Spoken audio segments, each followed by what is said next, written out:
Le glucomètre, c'est un appareil qui est tout à fait essentiel, stratégique, même vital pour les personnes qui sont diabétiques, mais il faut qu'on ait un bon glucomètre.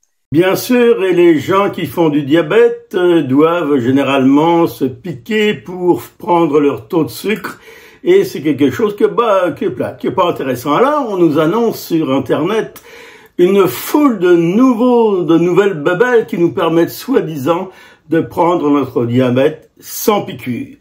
Alors, faites-vous-en pas, ce n'est que de la fausse publicité, et pour ça, j'ai discuté avec un pharmacien qui connaît bien le domaine. Alors, je me suis entretenu avec lui pour vous. Alors bonjour, je suis en compagnie du pharmacien Rodolphe Ferrier qui officie à Waterloo et on est ensemble aujourd'hui pour parler de diabète et pour parler, je dirais, d'arnaque de diabète. Alors, bonjour, vous avez beaucoup de clients qui sont diabétiques, de patients qui sont diabétiques, et je voudrais vous parler d'un nouveau gadget qui fait folie soi-disant sur Internet, et qui est un détecteur de diabète sans contact, c'est-à-dire sans avoir besoin de se piquer. Est-ce que vous connaissez ce système? Est-ce que vous en avez entendu parler? Est-ce que c'est quelque chose qui fonctionne? Oui, donc bonjour tout d'abord. Alors, est-ce que j'en ai entendu parler vaguement? Oui, comme un peu une histoire qui tourne un peu dans le milieu là, mais réellement la vraie technique pour mesurer le taux de sucre, c'est en analysant du sang. Donc tous les appareils validés par Santé Canada ou n'importe quelle agence, il faut un prélèvement sanguin, soit capillaire, soit dans la peau. Donc sans contact, à date là, il n'y a aucun appareil qui peut fournir ce type d'analyse en fait. Donc si ça c'est prétendu, c'est forcément faux et une arnaque. Alors d'après vous, c'est une arnaque carrément? Sûr et certain. Sûr et certain. Sûr et certain. C'est comme si je disais que ma voiture est en train de voler et qu'elle a des ailes, quoi. C'est la même chose. C'est aussi absurde. Et alors, pourquoi les gens achètent ça d'après vous? C'est sûr qu'un diabétique, ce qui est fatigant pour lui, c'est de se piquer le bout du doigt. Ça fait mal puisqu'il y a beaucoup de capteurs en fait, de neurones au bout des doigts pour Alors, bonjour, Daniel. sentir les sensations, mais aussi la douleur. Bonjour Dominique. Chaque petite piqûre, c'est un irritant. Donc, si je vous demande de le faire plusieurs fois par jour ou par semaine, voilà quoi. Si on peut s'affranchir de ça, bien évidemment que c'est séduisant. Il y a le coût des consommables aussi. Des fois les assurances payent, des fois il y a un reste à charge.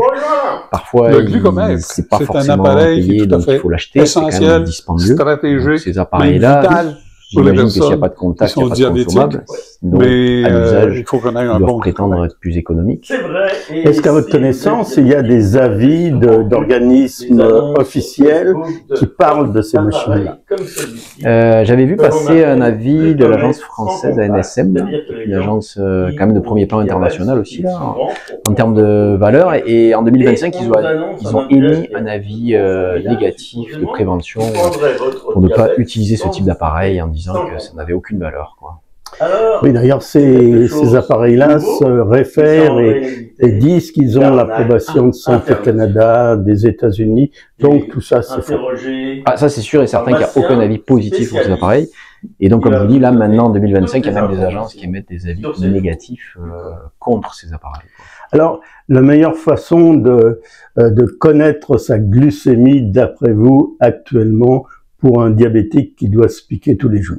On va dire qu'il y a deux méthodes qui se ressemblent. Après, je peux répondre à cette question, mais il y aura quand même une question à se poser, c'est quel est l'intérêt de mesurer sa glycémie? Il y a différents types de diabète, donc il y a différents besoins à avoir qui nécessitent de mesurer en fait le taux de sucre. C'est pas du tout la même démarche si vous êtes un diabétique sous insuline ou un diabétique uniquement avec des traitements en comprimé ou comprimé et Ozempic. C'est pas du tout les mêmes recherches en fait. Quand on fait une glycémie, on n'a pas du tout la même attente et les mêmes besoins.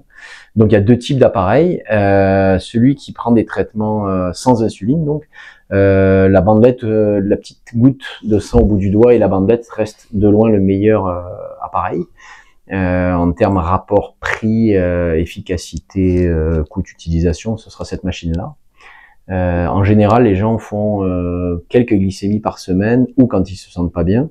Donc, il faut savoir que la RAMQ paye, selon les médicaments, 200 à 400 bandelettes par année. Donc, faites le calcul, 365 jours, donc 200 à 400, on parle de quelqu'un qui fait une glycémie un jour sur deux, une fois tous les jours. Donc ça, c'est intéressant quand même d'utiliser ce type d'appareil. On fait une petite, avec une petite aiguille toute petite là, une petite goutte de sang qui est prélevée au bout du doigt.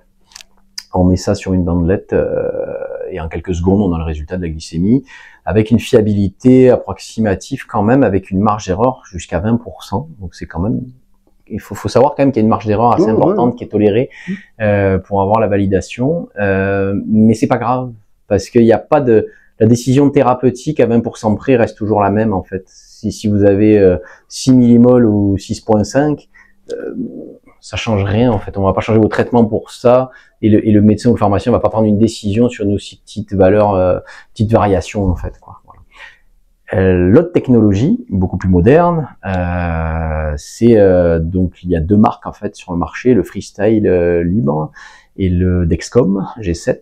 Je parle des derniers modèles qui sont sortis quoi dans les deux marques. Donc ça c'est sûr que c'est super quoi. On met un capteur sur la peau. Il y a une micro aiguille qui rentre au moment de l'insertion du capteur, mais après elle se ressort. Et le capteur en fait va durer 10 à 14 jours selon les marques là, et mesure en temps réel, en tout temps, votre glycémie que vous avez sur votre téléphone. On peut programmer des alarmes, donc ça c'est extraordinaire. Par contre, ça vise plutôt une clientèle qui est a priori sous insuline, parce que là c'est des risques d'hypoglycémie ou d'ajustement de dose sont beaucoup plus fréquents. Donc plutôt que de se piquer 3 fois par jour, ben là plus besoin de faire de piqûres effectivement. Appareil plus dispendieux, c'est un coût à peu près mensuel. Voilà, de tête j'ai pas préparé avant l'interview, mais entre je pense autour de 2 à 300 $ par mois, je pense. Mais les assurances payent ça si vous êtes sous insuline, quoi. Même la RAMQ. Alors, Monsieur Ferrier, je vous remercie beaucoup. Je rappelle que vous êtes pharmacien à Waterloo, dans les cantons de l'Est. Merci beaucoup. Oui, merci.